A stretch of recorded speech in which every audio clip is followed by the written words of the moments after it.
Okay, so welcome to Sangha Night.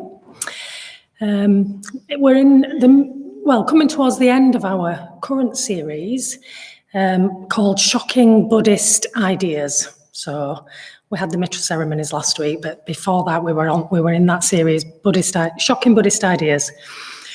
So we've had quite a few of these shocking ideas. So we've had science doesn't have all the answers. We've had suffering isn't so bad. We've had feelings aren't everything. Freedom is a myth. Shame is great. We've had less is more, and then Padma Vajra gave us a talk when he visited on the individual is a myth. Okay, so we're having another shocking Buddhist idea tonight.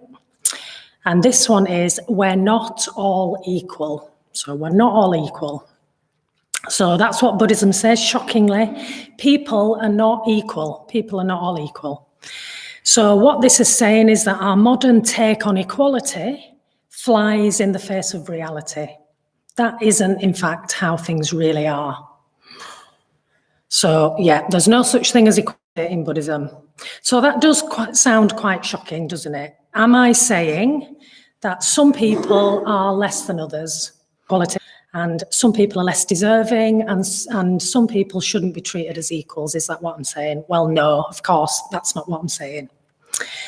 So I'm not saying that egalitarianism is wrong. So an egalitarian society and an egalitarian political system that means that all people have equal rights and equal opportunities, of course, that is, in fact, the only just and fair basis for a humane society. Of course, egalitarianism is not wrong. But I will come back to it. So I'll talk about the Dharma, I'll talk about what Buddhism says about this theme, and then I'll come back to that at the end of the talk. Because actually, if we really understood what the Buddha was saying about this theme, then this is what we would naturally do. We would naturally treat all people as equal if we really understood what the Dharma was saying about that. Okay, so I'll come back to that at the end. But yes, in fact, Buddhism says we're not equal. We're not all equal. So the Buddha said that in terms of ultimate reality, in truth, in the way of the truth of things, and the Buddha had fully realized the way things really are, that there is no such thing as equality. So we're not all equal because we're all conditioned and we're all different. We're all differently conditioned. So actually, in any one area, some people are more advanced and more talented than other people. We know that's true. And in the spiritual life, which is what we're really interested in here, some people are further along the spiritual path. So some people are more developed than others in that way. Some people have a greater vision than other people, a greater spiritual vision, and they're less cramped in this kind of self-referencing, this kind of selfish attitude. And some people have got a greater ethical sensitivity and a greater ethical awareness. They've got a more developed ethical life. So actually, they've got in the Buddhist way, they have more wisdom and they have more compassion. So a part of our spiritual practice is to recognize this and accept this. Some people are more developed, more spiritually developed than we are ourselves. And Buddhism says that we have to accept that inequality to be able to grow.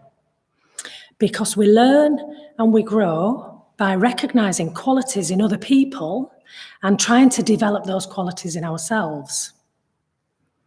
So in our own spiritual life, we need to accept this inequality if we're going to get anywhere at all, really. If nobody's more developed than me, then how can I've got no hope of growth. I've got nothing to grow towards if I'm the most developed thing there is, and I'm not. Yeah, so Buddhism says that having respect for other people who are further along the path than us, those who are wiser than us, those who are kinder than us, even having reverence for those people and those teachers, well, that is a good thing. And it's essential for our own development and for our own growth. And we can take the Buddha, can't we, as the ultimate example of this. So the Buddha is really the pinnacle of what a human being can become and how we can develop. So it's really good for us spiritually to be able to revere the Buddha as a human ideal. Okay, so what does the Dharma say about this subject? So what is this, the Dharma teachings around this? So I'm going to talk a little bit more about conditionality. So I said at the beginning that we're all conditioned and that's why we're different. So what does that mean? What does that mean to say that we're all conditioned? So I've written it on the board because it's quite a tricky word, quite a couple of tricky words. Praticca samutpada, which means, so praticca samutpada translates as conditionality. It translates as conditionality, or sometimes it's called conditioned co-production, sometimes it's called conditioned arising. Okay, so the wooden plaque at the side of the hall there, you could have a look at that afterwards. The wooden plaque says, it describes conditionality. So it says, this being, that becomes. With the arising of this, that arises. This not being, that does not become. With the ceasing of this, that ceases. So that sums up what conditionality is. And it can seem quite simple, you know, if the conditions are there, then the thing is there, the thing arises. But it's a really profound truth. We don't really get it in all its depths. It's really quite profound. It's kind of beyond what we see. But one quite straightforward implication of it is that we all have different conditioning. So all of us, we've got different histories, we've got different pasts, and we've all developed differently, we're conditioned differently. So right now we've all got different habits, we've all got different hearts, different minds. So we're all differently conditioned. Right now, in this current moment, we're all different. So we are different to each other. And the problem is that then we compare ourselves to other people. And in Buddhism, this comparison, this comparing ourselves to other people, this is called conceit. So in Buddhism, conceit is comparing yourself to other people. It's got a slightly different usage to the way we usually use that term, conceit. So the Buddha said that if we compare ourselves to other people, that's conceit. So if we see ourselves as higher or better than other people, yes, that's conceit. But also, if we see ourselves as lower or less than other people, or even equal, if we even see ourselves as equal to other people, in Buddhism, that is a form of conceit. And it can be a little bit hard to understand, but the reason is it's because we're putting ourselves at the center of everything. So we're holding ourselves as centrally important and comparing everything to that. And we're seeing ourselves as separate to other people, that we're completely separate and we can compare in that way.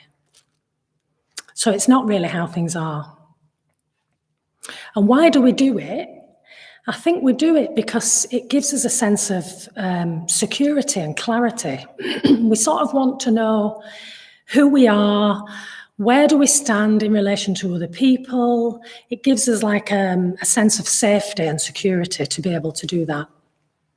But the problem is that we're assuming that we've got this fixed, separate self. And then we compare that fixed and separate self to other people's fixed and separate selves. And the Buddha said, that's not how it is. That's not how things are. Okay, so on the newcomers course, we can remember we talked about anatman. And the Buddha said, what anatman means is that the Buddha said, we're not fixed, separate selves in this way that we usually think that we are.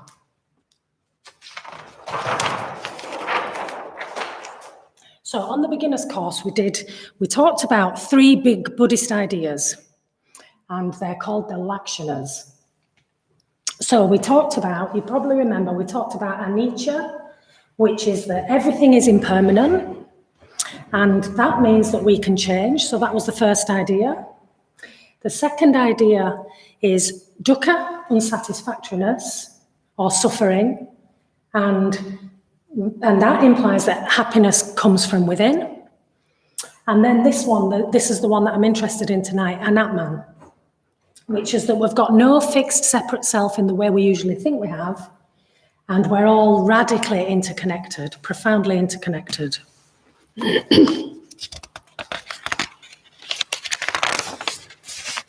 So the Buddha had realized these profound truths, fully realized these truths, that is how things really are. So this is what we call wisdom in Buddhism, or insight, wisdom. But we see things, we're not fully enlightened, so we see things in a limited and deluded way, and these lakshanas describe the truth of how things really are. So anatman, this one, it says that we don't really have this fixed separate self. We're all changing, we're just changing all the time. We affect each other completely all the time. We don't live in isolation. And so we're profoundly interconnected in this way. So actually, we can't really fix that and compare ourselves to other people in any real meaningful way because we're conditioned, we're different, we're changing all the time. So it's meaningless to fix any of that and see ourselves as better or worse than other people, or more worthy or less worthy than other people. It doesn't make sense to do it. And when we try to do it, when we do that, we compare ourselves in that fixed, separate way, we're going against reality, we're going against the way things are, and because we're acting out of line with reality, it's inherently uncomfortable, and it's unskillful, and it brings suffering. So it doesn't really work. Okay. And it can be quite hard to see that we're doing it because it's really ingrained. It just seems completely natural. It's like the water that we swim in. It's kind of how we see things. It's how we think it is. So I'll just talk a little bit personally about noticing how this happens when I was on a retreat. So I was on a meditation retreat and we had quite a lot of silence and it was very spacious. So retreat conditions are really good to kind of really see these things. You know, we need a lot of awareness and mindfulness to really, for these things to show themselves. So I could really see that coming when we were meditating in the shrine room, and I could really see that coming out of meditation, I'd been very connected, very open in meditation, and I could really notice that when I was coming out of meditation, the very first thing that happened when I was opening my eyes was this kind of separating and comparing myself to other people. So I'd been very connected and very open, and then I could really see this separation just building back in. I could see it happening and comparing myself to other people in the shrine room sitting next to me in the shrine room, and then judging myself and them in relation to each other. So, you know, is anyone looking at me? Have I been meditating right? Have they been meditating right? Did they enjoy it? Were they better? You know, and then it all just kicks in and it's all back there.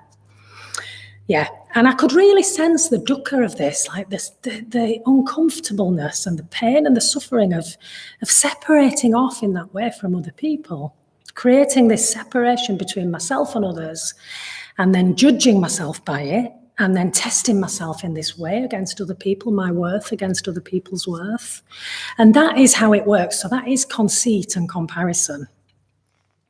So on that retreat, I did like a little ritual. I just devised a little ritual for myself, a little practice that I did on that retreat, and sometimes do now if I find myself doing this comparing.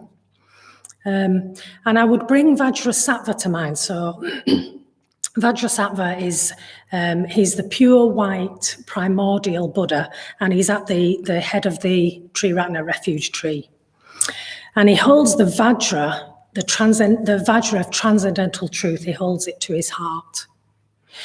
So my ritual was that when I found myself comparing myself to other people, feeling insecure or having conceit in that way, I would put my hand to my heart. Even when I was just talking to someone, I would just do this with my hand, like a little ritual, as though I was holding a Vajra to my heart, and it was like a reminder, and it felt like protection. It felt like a protector.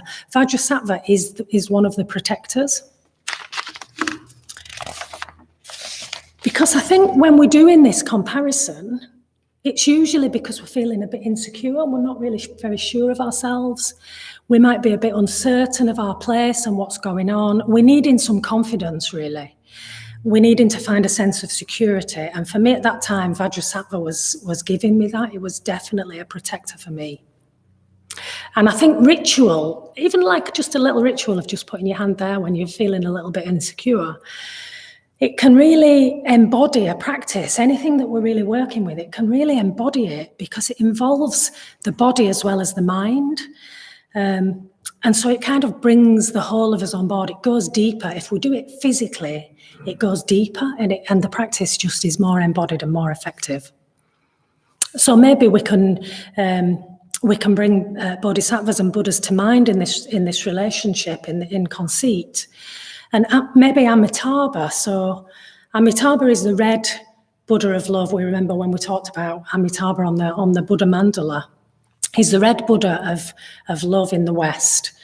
And his wisdom is discriminating wisdom. So he's the one that sees that we're all unique and we're all different and we're all conditioned. And his metta, his loving kindness, shines equally on all beings. So he's a really good figure for this theme. Okay, so yeah, we do compare ourselves. We have this deep habit of conceit and comparison.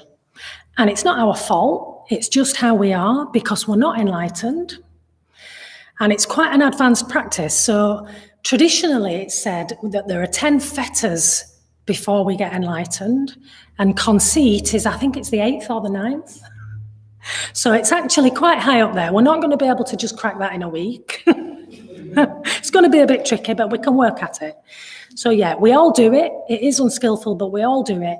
But it does cause suffering. And the main problem with it is that it really limits us. It limits our growth and transformation. So conceit in that way limits our spiritual development and it limits our growth. Because if we're doing conceit and comparison, it prevents us from just admiring those who are more spiritually developed than we are. So instead of being able to just look up to other people with appreciation, we're making ourselves central and we're comparing ourselves to them.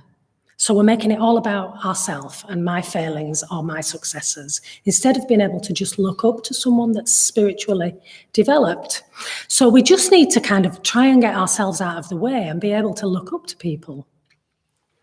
We need to be able to rejoice in other people, and we need to be able to appreciate the qualities that we see in other people. So instead of conceit and comparison, we need to try and develop respect, admiration, and appreciation, even reverence for those people that we see are wiser than us, people that are further along the path, so that we've then got something to try and grow towards. So then we can strive to develop ourselves as they have and follow their example and follow their footsteps on the path. So it's really important we can try to cultivate respect and even reverence as a spiritual faculty, as a spiritual practice. So the Buddha himself, he had to have this quality of reverence as a spiritual faculty. It's a necessary spiritual faculty, like a skill really. The Buddha said in the Gaurava Sutta, he said that there was no person in the world that he could revere that was more spiritually developed than himself. He was a fully enlightened Buddha. There was nobody in the world that he could revere in that way. But he had to revere, he had to have reverence, and so he revered the Dharma, he revered the truth, he revered reality itself, because he needed to revere. It's a spiritual necessity. Okay, so if we're going to revere the wise, we need to use discernment to get this right. Because who are the wise? Who can we revere? So when we're looking for the wise, we really need to use discernment. We need to use our judgment. Because we need to really look at a person's behaviour first and foremost, because a wiser person will be acting more skillfully and will be acting with more kindness. That's a really good indicator of a person's wisdom. So yeah, we can look up to our spiritual friends, but we do need to be realistic because we're all flawed. We're not enlightened, as far as I know. And we do have to take responsibility for ourselves, yeah. And the Buddha's always a really safe bet, so we can always revere the Buddha, and we can respect and revere our spiritual friends if we use some discernment and take responsibility. Okay, so how do we do it? How do we develop this? How do we actively develop appreciation, respect, and reverence? Well, we can start just simply by appreciating our friends, can't we? So we can really notice the qualities in our wiser friends, in our wise friends. And we can see that we've got those qualities too, and that we can grow those qualities, we can cultivate those qualities, and we can help each other to do it. Because we can only recognise qualities really in others if we've got the seed of that quality in ourselves. That's how come we can recognise it. So another thing we can do to develop this faculty is we can take a genuine interest in people. We can ask questions about people and about their lives and how they are and what they think, and just really being interested and really listening. When we ask someone a question, listening to what they say in response, deeply listening. Because what we tend to do is just plan what we're going to say when it's our turn to talk.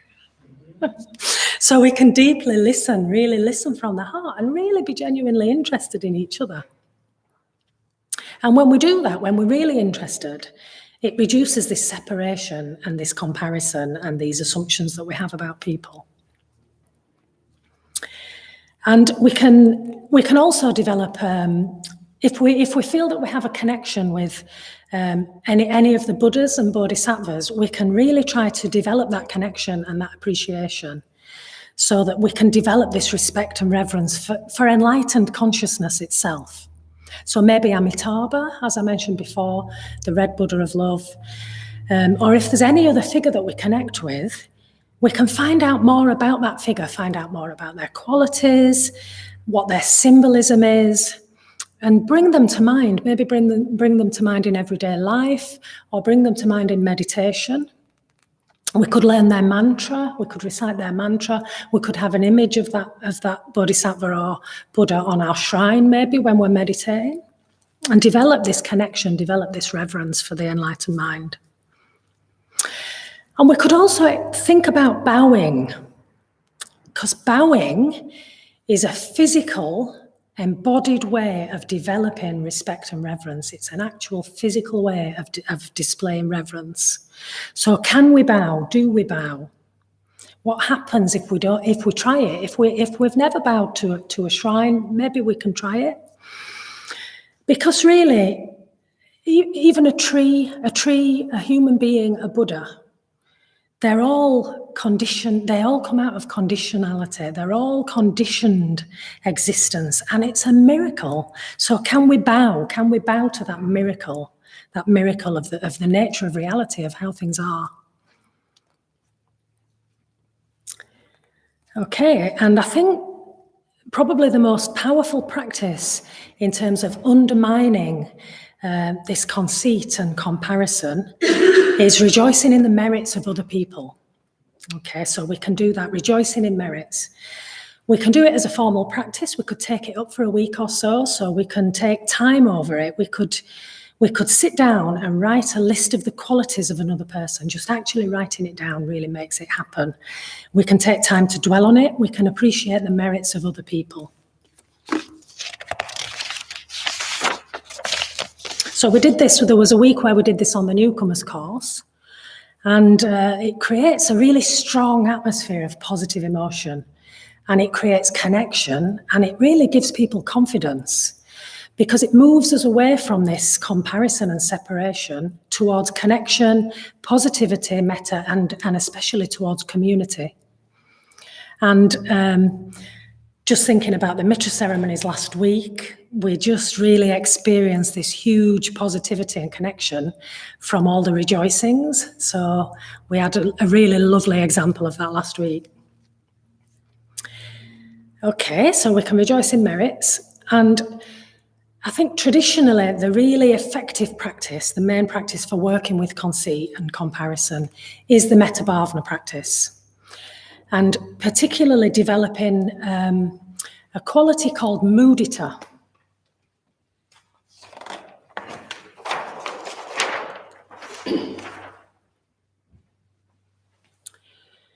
So there's a collection of meditations called the Brahma Viharas. The Brahma Viharas, or the divine abodes, heavenly abodes, very refined spiritual states. And the Brahma Viharas are a set of meditation with these different aspects to them. It's a whole talk in itself, the Brahma Viharas, but I'll just quickly say a little bit about it, just to describe what they are. So one of these aspects is metta, and we're familiar with that, the development of loving kindness, metta. And then when metta is developed, when we're experiencing metta, if metta meets suffering in another being, then what arises is karuna, or compassion. So compassion arises when metta meets suffering. And mudita, well, I'll talk about this last one first. Upeksha is equanimity, which integrates all of these other aspects of the Brahma Viharas. And the one that I really want to talk about tonight is mudita. So mudita is when metta meets happiness or joy in other people. What arises in us is called mudita, and it translates as sympathetic joy. So when we are in a state of metta and we experience, when we connect with another person's happiness or joy, what arises in us is called sympathetic joy or mudita. And so it means taking joy in other people's happiness. So it's a really wonderful meditation practice. It's a very positive, skillful state to be in. It's described as the dancing lights of mudita. It's very positive. But we do need to work a little bit to cultivate mudita because it's not always completely straightforward. So sometimes when we see, it's a little bit hard to admit, but sometimes when we see other people being happy, well, we do this conceit thing, we do this comparison, and we compare ourselves. And we might feel envy or resentment, or we might feel our own lack.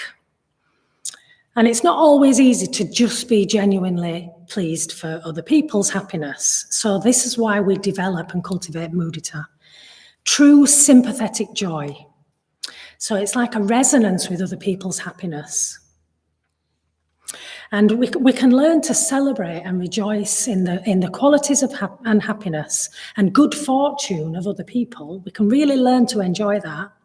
And if we can resonate with that, then we experience happiness and pleasure ourselves.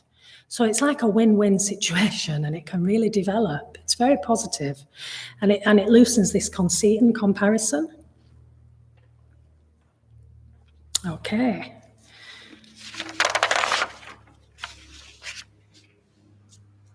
So just to finish the talk off, I'll come full circle back to what I said at the beginning about living an egalitarian life. So I've talked about how the Dharma describes this truth, the truth of interconnectedness and non-separateness, that's how things are. We're not really fixed and we're not really separate in the way that we usually see that. But we do compare ourselves, we do get that wrong and compare ourselves. Naturally and habitually we do that. But we can practice to loosen this habit of conceit. And if we fully realized that we weren't separate in the way that we think we are, if we really realized that truth as the Buddha had fully realized that, if we knew the profound truth of interconnectedness with other beings, then we would have total solidarity. We'd have total empathy with all beings. So Buddhism itself is naturally inclusive in that way. The Buddha was very, very clear about this. So the Buddha said we can all practice the Dharma, we can all develop, and we can all attain enlightenment. And that is regardless of gender, regardless of race, regardless of class, regardless of sexuality. Buddhism itself is naturally inclusive. So we've seen that we're not all equal in this way that we usually think we are. We're not equal in that way because we're all different and we're all conditioned. But we are interconnected in a deeper way, in a much more profound, much more beautiful way. We're interconnected. And if we could see that fully, if we really realize that fully, we would naturally treat all beings equally. We'd treat everyone with equal respect, equal dignity, equal care, and equal compassion. Thank you.